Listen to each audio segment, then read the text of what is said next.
Hey Harmonizers, welcome to this video with Lila. This is going to be a super exciting video because we are catching her, we are leading her, and we are taking her out of the pen for the very first time. And not only that, we're going to show you the whole process of how we practice re-catching and then introducing to a new field for the very first time after coming to our farm. So we're pretty excited about that, and I actually had somebody available to film the whole process. So unlike with Pretzel's video and Alfie's where I kind of filmed little snippets where I could myself, I actually have somebody who's able to film the whole process, so you guys are going to get to see all of that. So it's a little bit of a longer video, but hang in there, it's going to be totally worth it because you're going to get to see a lot of this really cool process. One of my favorite times where we get to actually show the horses, hey look, like we're going to be able to let your life be a lot happier and a lot better. So this is Lila, and Zoe has been doing all of her training while I've been away, and she's going to be the one that's going to be competing her. And she just didn't have the confidence or the know-how of taking Lila out of the pen for the first time, but she has been catching her, she has been leading her and working with all of that. So Lila's at first kind of saying like, hey, you look different, you don't look like Zoe, and she's being a little bit hard to catch, but I'm just working my way a little closer. I'm offering some grass as positive reinforcement when she's looking at me. And the goal is to kind of catch her and do a little bit of leading. It's worth noting that there are many ways to train a Mustang, and the way that we do in Harmony Horsemanship is it's a combination of pressure and release along with positive reinforcement. So some people will ride another horse and kind of tie the horse or dally the horse onto the horn, meaning they kind of wrap the rope around the horn so they can help drag the horse along and then learn the pressure and release that way. Sometimes people will tie a horse to a donkey. Sometimes they'll just rope a horse and have them understand how to give to pressure that way. There's lots of different ways that that could mean. And in Harmony Horsemanship, I'm going to show you guys what that means and how we do that. I do think it's important for horses to learn how to give to pressure, which kind of makes Harmony Horsemanship this weird program that uses both pressure and release and positive reinforcement. But I think we have a really healthy balance between the two. So for example, let's say there's an emergency situation and we need to evacuate the horses, or they're in a field and there's something dangerous going on and we need to catch them. Sometimes when emotions are running high, tensions are running high, and the horse isn't going to necessarily respond to a target cue or positive reinforcement. Research has shown that when there's fear involved, positive reinforcement usually tends not to be very effective. And so in those situations, you tend to need more of a pressure release approach or a negative reinforcement approach. And with our horses, I like them to know how to give to pressure. So if we are in an emergency situation, or if tensions are high or for whatever it is, because you can't really explain to the horse like this is for your own benefit. So I think it's really important that the horses learn how to give to pressure, so that way if you're in a situation where you need to use pressure and release, or there isn't time to, work on a target and clicker or something like that, that your horse isn't panicked by that whole situation. So I think it's just a lot kinder to have them already understand some of that pressure and release and just learning how to give in general, and it lets you build to more cues in the future. Because it gives them a communication style of the communication is I apply pressure here and you move away from that pressure. But I think you can do that in a kind way that's not flooding the horse. And so here you're going to see some examples of me putting pressure on the halter and asking her to give to that pressure. And then I'll go and I'll pick some grass and I'll reinforce the behavior by adding that positive reinforcement, which means I want you to do this behavior again. And so I'll pick her some grass and say like, yep, here you go. You've done a great job. And then you're going to see a little bit more as we go out the gate. You're going to see a little bit more pressure and release because there's times where she's unsure, and then it allows me to guide her. And I want to make sure I've practiced that before we get out of the pen, so that way we have a chance at staying on the rope, and that if she gets overwhelmed, that hopefully I'm going to be able to hold on to her. Although spoiler alert, there is a moment where she gets really overwhelmed, and you guys will have to see what happens there. So often as they're leaving the gate area here, it can be a little bit tricky. The horses sometimes get a little bit worried because they're leaving the pen for the first time. They're going through a space. And so what I like to do when we take them out of the pen for the first time is go and eat grass. I just want her to know that we can bond, we can hang out, And so I'm starting off by just picking the grass for her and offering her that grass. A lot of the times when we take them out of the pen for the first time, they're too nervous to actually put their head down and eat grass right away. So we need to pick the grass for them because they just don't understand how they're supposed to do that, or they don't have the confidence to be able to lower their head and let their guard down to be able to eat that grass. So here, she's actually doing really well. The fact that she put her head down and sniffed so quickly at that grass, that was a little bit surprising because I think of her as being a little bit more skittish, a little bit more wary. So the fact that she kind of went for the grass on her own right there is pretty impressed. Both Elfie and Pretzel took a little bit longer before they were willing to put their head down on their own and eat that grass. And part of it has to do with their confidence level. Part of it has to do with how motivated they are by food. And in her case, she was pretty quick to do that. So I'm like, all right, well, we're off to a really good start. So I'm just shutting the gate there. And then we're going to lead her a little bit and go find some more grass. I want her to know that I can move her from grass to grass, just help give some that positive reinforcement for going where I want her to go. I want this to be a really happy, good experience for her. And the easiest way to do that is with food, by and large, for sure, because that's what she likes. Scratches at this point, although they can enjoy touch and they can enjoy scratches, often when they're feeling a little bit nervous, you can't really relax into a massage. You need to be feeling a little bit more at ease before you're gonna let your guard down enough that you can enjoy getting those scratches or getting that massage. My goal with the horses always is to try to have it be as least stressful as possible for them. But at the same time, you do build confidence and trust with your horse if you experience moments of stress, and then you can overcome that and help them realize that everything's okay. Which means that it's also not good to have everything be completely okay all of the time, because you don't get an opportunity to practice your emotional control, building that trust, if there's never moments of a little bit of stress, a little bit of worry, and then you getting the opportunity to prove yourself to your horse that you can help them be safe and help them understand. And that's the same if you think about your own relationships in life. Think of the people that you are closest to, the people that you feel like you can count on for anything. And part of it's because they're a yes person and they help you out. But if you think of those people that you have those really deep relationships with, it's because you've gone through something together. You've had some emotion, a big emotion, whether it was something scary, something anxious, something that made you sad, and they were able to help you. And then that gives you that sense of deep connection, versus if everything stays surface level and it's just, hi, how are you? What's the weather today? Like, that's nice. You might like somebody and, they might be nice to hang out with, but you don't have that really deep connection with them. You're missing that little piece. So that's often a really important part with horses as well, is to understand that if everything's calm and easy all of the time, you're not going to have the same depth to your relationship as if you challenge yourselves and you experience new things together. Which does not mean I'm saying blow your horse up. That's not what we're trying to do here, because you also don't want to terrify your horse and experience a lot of extreme stress all the time. That's not going to make your horse want to hang out with you either. If all of your sessions are blowing them up, that's not fun. Nobody wants to be part of that relationship. So it's finding that balance of a little bit of worry, helping them figure out that it's okay. Exactly like this, where I helped her get out of the gate and it was a little bit stressful to get through the gate, and now we're eating grass and she's realizing, oh, okay, like coming out of the gate, coming out of the pen was actually a pretty good deal, and this is okay, this is all right. And she's just munching on the grass there, and Franny's holding the camera, so she's looking at Franny sometimes, and she's like, okay, like, this is okay. And so I'm allowing her the time and the space to do that. I want to give her enough time to really eat and relax.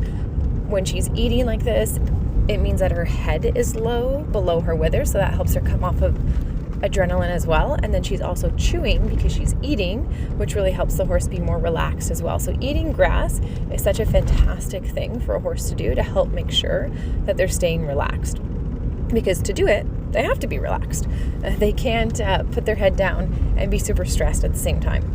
So she's looking super awesome and just munching on that grass. And so after doing that for a little bit, I'm like, all right, well, let's try walking her over to the round pen, and we're going to do the catch and release test. And sometimes we would do a first session out of the pen, and then we'd put them back in the pen and we would do another session like this. But for her, she was doing so well. She went to eating grass really, really quickly.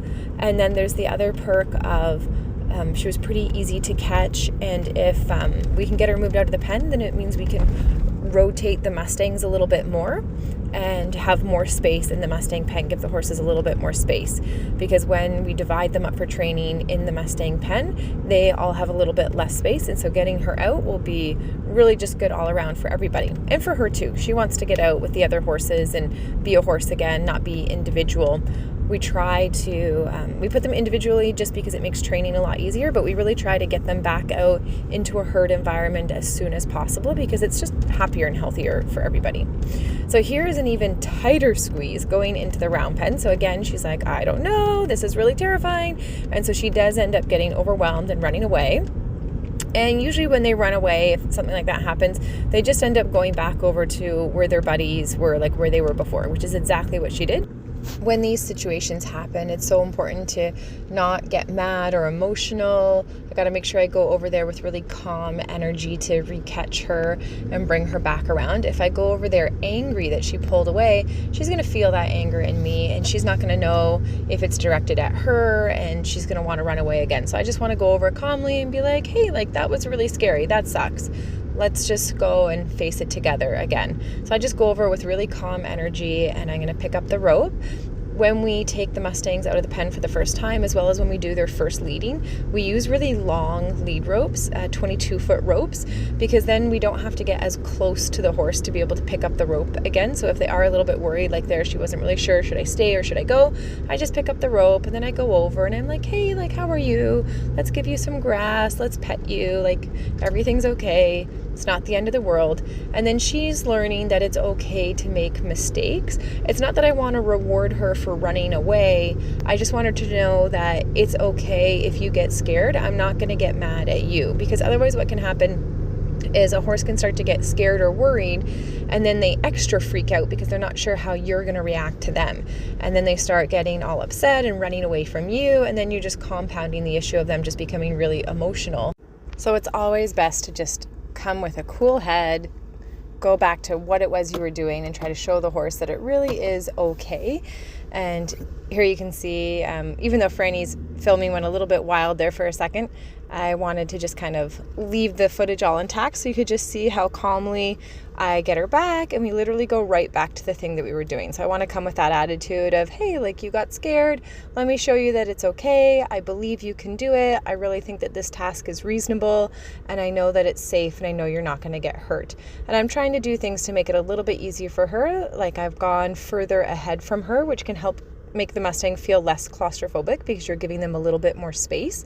And then we're going to go right back to the exact same thing. So sometimes people can have that attitude of, oh my gosh, that was so hard, like you really can't do that. Maybe we'll try something else, when really it's like, let's just try it again and just try it slowly, calmly, and then look how nicely she goes through. So you might have thought that that might have become like a really big thing and it was going to be a really big ordeal, but it really wasn't. We just needed to go back calmly, and then you can see I give her some grass when we go back in. And now we're going to do the release and catch test. This is pretty exciting because this is the test to see if she is ready to go out with the regular herd or not. So essentially, if she lets me recatch her within a few minutes, then we're going to be able to put her back out with the regular herd. But if she takes an hour to recatch, then she's not ready and she'll go back into the individual pen so we can practice recatching. So first we let her have some time to just roam around loose. And then now this is me coming back into the pen. I'm getting some grass to use as a reward. And then I'm going to try to recatch her.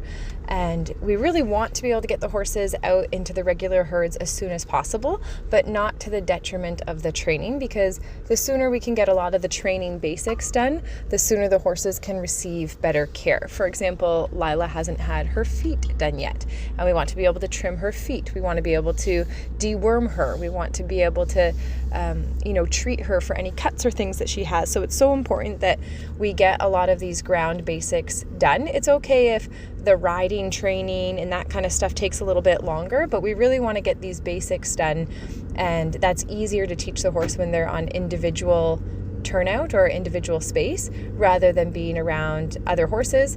Now, the pen that we put her into, the first space where they're in a group area actually has the ability to separate them out. So if she is challenging to catch and we do need to separate her to get one-on-one so she can't hide behind other horses or something like that, we can put them into the little side pen, and then we can re-catch them one-on-one just by kind of herding them in and then taking out all the other horses and then being left with her. And sometimes people say like, oh, that means you're not, being kind enough or something like that. But really it's just a matter of, they're wild horses, and sometimes they're a little bit more skittish, and sometimes they get back out with their friends and then they want to stay out with their friends. And so they do become easy to catch over time when they realize that we're fair and that this is kind of the routine. But it takes a little bit of time, and sometimes those initial moments can be a little bit more challenging. So here what I'm doing is just switching her halter. I wanted to switch her to a little bit of a bigger halter. I thought the other one might be giving her a little bit of a rub, so we're just swapping that out. And because she was so quick, that wasn't even 2 minutes to recatch her, she's going to get to go out in the herd with the other horses.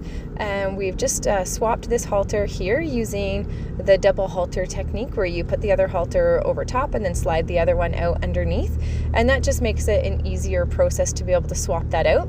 Definitely haltering her is one task that we want to work on, being able to take the halter fully off and put a halter fully on. But I always like to prioritize, like, what am I trying to get done in this session? Because you can't train everything in one session. You have to prioritize. And this session is about catching, re-catching, leading, and hopefully getting her into the field with the other horses. So I didn't want to start or open a whole can of worms of doing haltering and taking her halter off, and then what if that takes an hour to do that kindly and softly. So I wanted to just do it over top, and then that will be another skill she'll be working on. So here we're going to be going out of the round pen and into the new pen with the new horses. I'm just tying the gate open here so that way it doesn't accidentally swing close on her. Really want to make sure that we always set things up for success with the horses and try to take care of any variables. The other way when we went into it, I put the gate the other way, but I didn't want her to poke herself on the gate either. So we go through the gate, that's no big deal anymore, and we are leading now around to the other horses.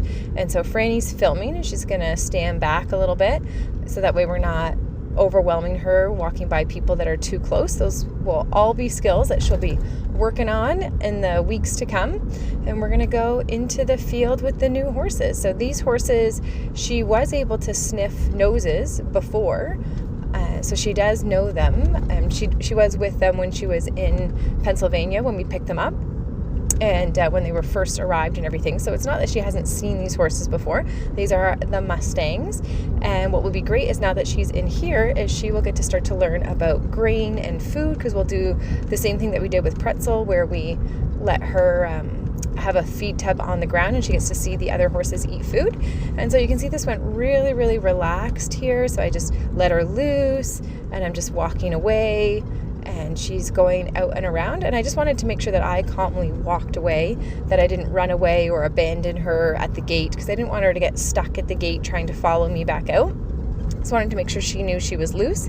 And there she just kind of goes behind the shelter, and you can see the other horses are kind of watching, and they're like, what is going on here? Like, who is this over here?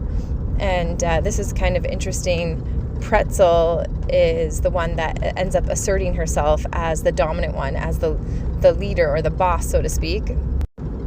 I think it's always interesting to watch horses interact with each other as well. So here you can see Pretzel comes in with a little bit of a warning and is like, get going. And then she swings her butt around and is like, I really mean it, like, get going. So we get to see that little bit more of a dominant side to Pretzel. And she's like, hey, this is my hay. You go over there. And Aurora doesn't even bother to go say hello. Aurora is Franny's Mustang that is just chilling at the hay there. And Pretzel just basically sends her away. And in due time, Pretzel and Lila actually become super best buddies. But Lila's like, you know what? I've got all of this grass over here, so I'm just going to come over here and eat grass in the little grass area. So it's super awesome that now she gets to have a grass area. The grass is really tall. It's been raining a lot here, so there's lots and lots of grass.